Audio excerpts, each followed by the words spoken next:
sweetie.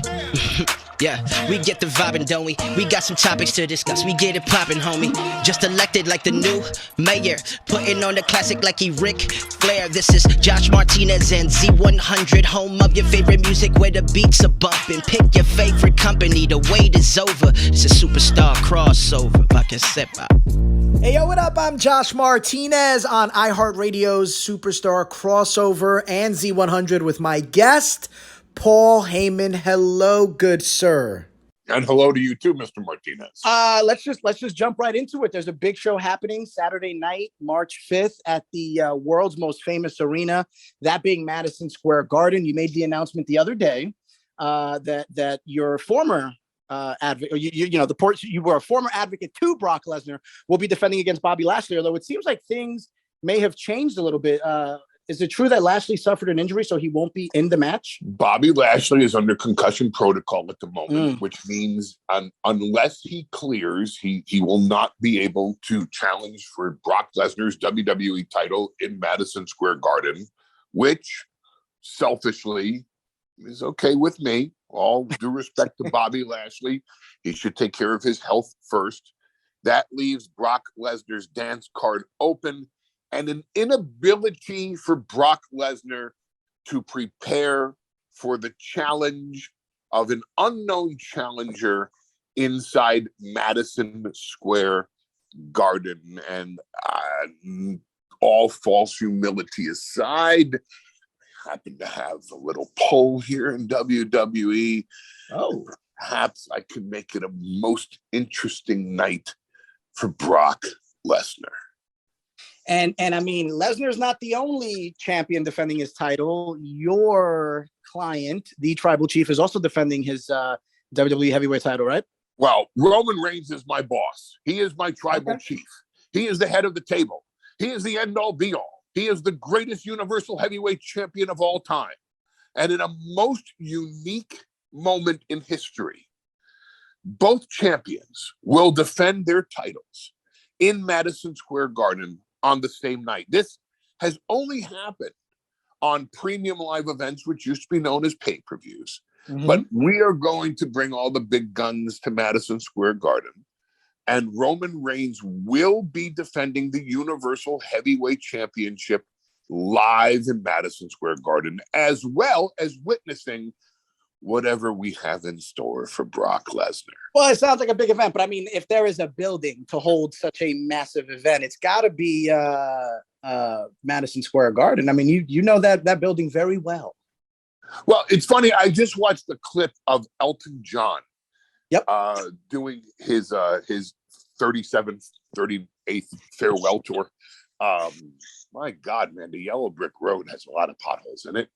And Elton John, in his concert in the Garden, said not only is New York his favorite city, but the Garden is his favorite arena all over the world.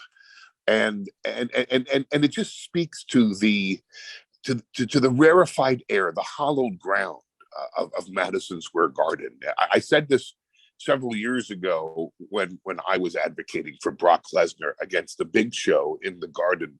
If you walk into Madison Square Garden and you don't realize you're in some place very special, you're just not getting the point. It is the Sistine Chapel of sports. It's where magic happens, and it is a very special place because, number one, it's in the center of the universe, New York City, and number two, because quite frankly, it's just Madison Square Garden. I mean, you watch these old films and you see Babe Ruth playing in Yankee Stadium. You see Lou Gehrig. I'm the luckiest man on the face of the planet in Yankee Stadium. You see the '69 Mets in Shea Stadium. Every time we're in Madison Square Garden, you have that moment. You have that opportunity. It's Sinatra's last bow. It's the Knicks at their greatest. It's just, there's no place like it, not only because of the history that it has hosted, but because of the history that it will host in the future.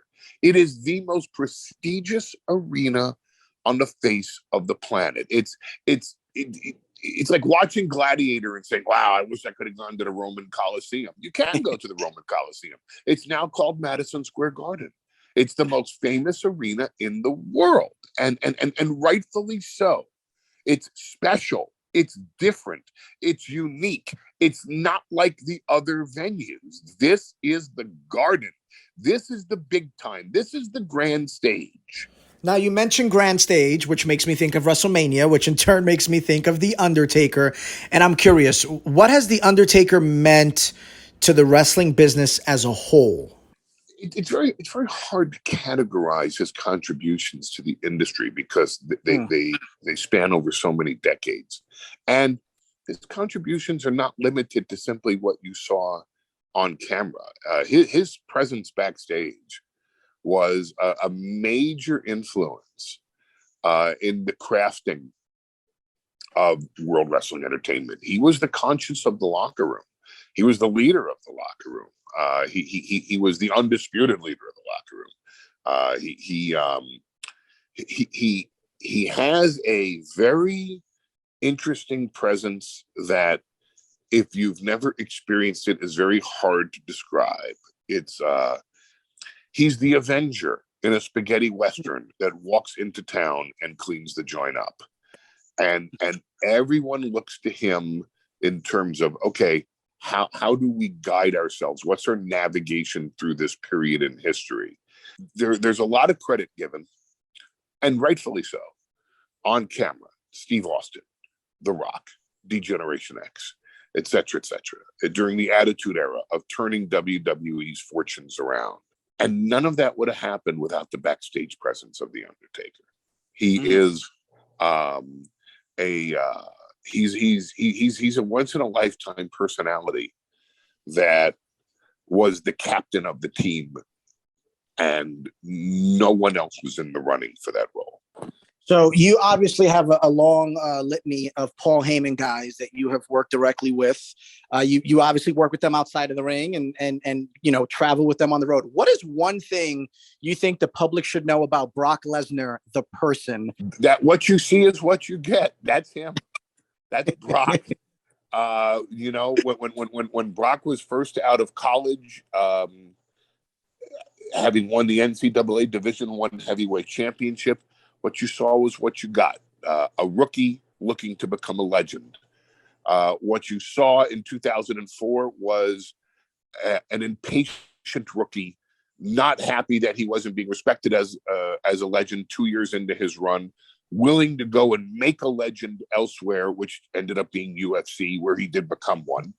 And then when he returned in 2012, someone that wanted to make history by doing things that no one else could accomplish, such as conquering The Undertaker's undefeated streak at WrestleMania.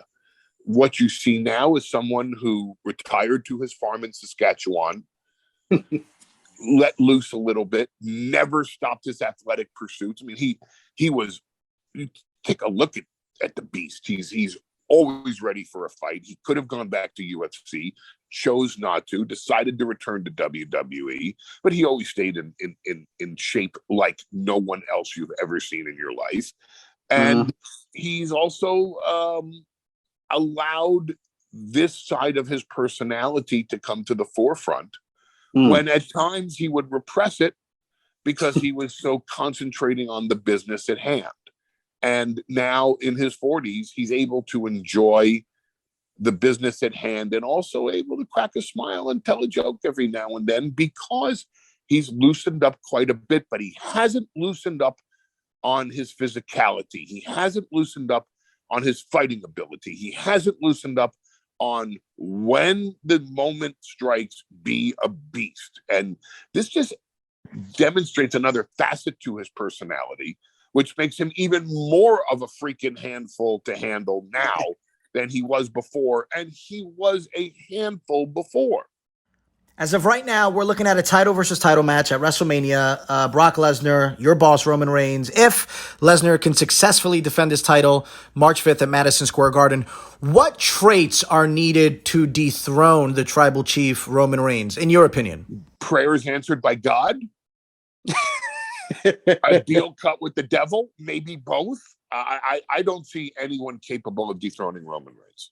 I just don't. No way. Okay. All right. Not in this. No, not at this moment in time. He's Roman Reigns is solidifying GOAT status right now, and he is he's untouchable. When we're talking about, potential and talents, I think a lot of people had high hopes for Cesaro, who it was announced yesterday that he and the company kind of parted ways. You worked with him. Do you remember what the original plan was for you and Cesaro? Because I felt as a viewer, it just happened and then it just stopped. Do you remember what the situation was between you and Cesaro? Yes, and bluntly, it wasn't that fair to Cesaro. But it was what the company needed at the moment. Cesaro was an opportunity for Paul Heyman to remind the audience that Brock Lesnar conquered the Undertaker's undefeated streak at WrestleMania. And that needed to be reinforced on every television show for as long as we could, until the day came where we would go for the rematch between The Undertaker and Brock Lesnar, which happened 18 months later in Brooklyn at the Barclays at SummerSlam. But Brock Lesnar was taking time off. And therefore, there was no reason for Paul Heyman to be on television, which means we would lose the reminder every week that the streak had been conquered by Brock Lesnar. And therefore, we would lose the momentum that we wanted for 18 months to build to a rematch. Wow. So Cesaro, who was struggling in the middle of the mid-card, was given an opportunity to be in the same frame as a discussion about the conquering of the streak, which was the biggest victory anybody could ever score in WWE, bigger than the WWE title, bigger than the Universal title, bigger than anything. It was the Holy Grail. And Cesaro, and the theory was that Cesaro could be elevated merely by being associated with this enormous victory and the reminder of this once ever victory. Do I think it was fair to Cesaro? No, I don't. Would I have done it differently? That's a matter of debate, because again, what could have been done with Cesaro to put him in such a spotlight? This was a spotlight for Cesaro. It didn't work out the way that everyone else had envisioned, but I can assure you, he wasn't just thrown together with me in an effort of, we got nothing else to do, this is what we do, and best of luck, everybody. That wasn't the theory. Again, it wasn't fair to Cesaro, but that was what was the intention at the time in order to elevate Cesaro to a higher platform on the card. Now, correct me if I'm wrong on the timing of this. Maybe you were in charge at the time, maybe you weren't. Do you remember what the original plan was for Retribution and the people in Retribution? I don't know if I was in charge. I don't think I was in charge when Retribution started. Actually, no, I wasn't. And I don't know the original intention for the group. And again, it's the matter of trial and error. Of course. And when you are bringing in new talent, let alone talent that had been there, which was Cesaro's case, but this was a bunch of new talent. And when you bring in a new talent, you try to give them the biggest boost imaginable in blasting them out of the gates. Retribution was a number of young talents, all moved up at the same time, which I would suggest was an effort to see, after a while, which one of these talents will emerge from the pack and end up being the star. All right, now this is called a superstar crossover because we have superstars crossing over, right? My last guest was AEW CEO and President Tony Khan, and he wanted to know this about you. What was the match when you were a kid, or whenever you started to love pro wrestling? What was the match that made you start to love pro wrestling? The first match I ever saw on television, 1975. Argentina Apollo and Luis Martinez versus Hartford and Reginald Love with Crybaby George Cannon in their corner, which is funny because it aired on Eddie Einhorn's IWA at midnight on Channel 9 WOR TV in New York, which Eddie Einhorn had purchased that time slot away from Vincent James McMahon's WWF.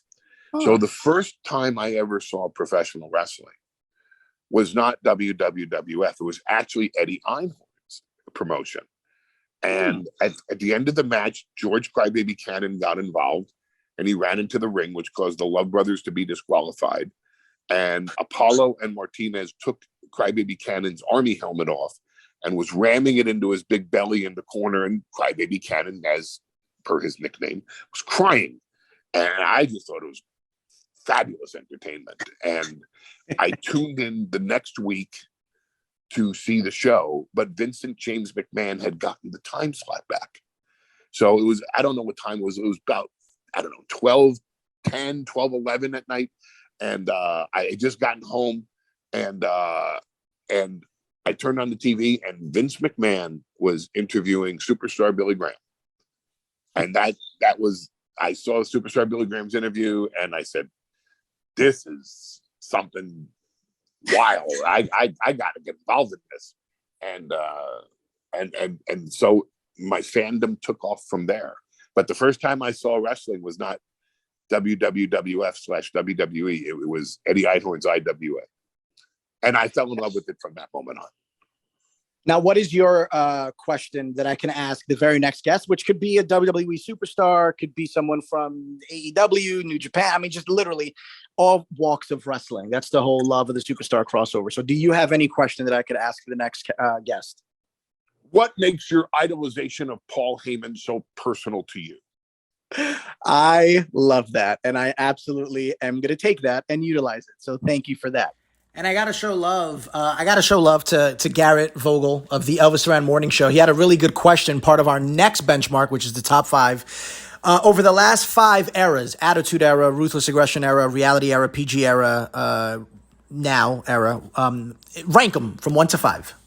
I'm going to actually take the question and unfortunately avoid the categorization because my genuine thought process is they all pair in comparison to what's coming next, which is the era of the tribal chief. And I would suggest that Roman Reigns' era, Roman's reign, the head of the table, the auspices under which we will all watch sports entertainment, which is as fans of the tribal chief, will make every other era in this industry pale by comparison. Proof of the matter, who was the top star in WWE last year? Roman Reigns. It was the first year this company grossed $1 billion. To wit, the tribal chief says, "You're welcome." Now, you're saying that the Roman Reigns era will be bigger than the era that was headed by The Rock? Yes. Well, look at the gross receipts. Look at the net profits. I mean, there's a network involved. TV rights have gone up. All right. So you're saying Roman Reigns is essentially better than The Rock? Well, I didn't say essentially. Roman Reigns is better than The Rock. Roman Reigns is better than Stone Cold Steve Austin. Roman Reigns is better than Hulk Hogan. Roman Reigns is better than Bruno Sammartino. Look at the gross receipts. Look at the net profits. Who drives the industry? The top star. Who's the top star? Roman Reigns. Now, Jay-Z famously said, men lie, women lie, numbers don't. So that's the tack that you're taking. And you know what? He's got a point. You got a point. Jay-Z had a point. Which was a bigger era, Hulk Hogan or Bruno Sammartino? Hulk Hogan. Which was a bigger era, Stone Cold Steve Austin and The Rock or Hulk Hogan? Stone Cold Steve Austin and The Rock. Who then took the mantle? John Cena. Who changed the industry in terms of live events, pay-per-views, merchandise, outside projects? John Cena. The industry evolves. If the industry doesn't evolve and grow, well, why are we a publicly traded company? Roman Reigns is the biggest star on the biggest platform for the biggest company on $1 billion year. You damn right he's bigger than anybody else that's ever come before him. I just wonder what would happen from a financial standpoint if Roman were to get into the ring with, I don't know, someone like The Rock, let's say, for example. That money would be coming in at a record rates, huh? Dwayne can only hope. One more time, Paul Heyman, thank you so much for joining us. March 5th, Madison Square Garden. WrestleMania is quickly approaching as well. But before we get to WrestleMania, Brock Lesnar has a bit of a roadblock, and that's going to be at Madison Square Garden. We don't know who he's going to go up against, but if Paulie has his hands in it, then it's going to be exciting and draw some money. Mr. Heyman, sir, thank you. I appreciate you, man. I appreciate me too, sir.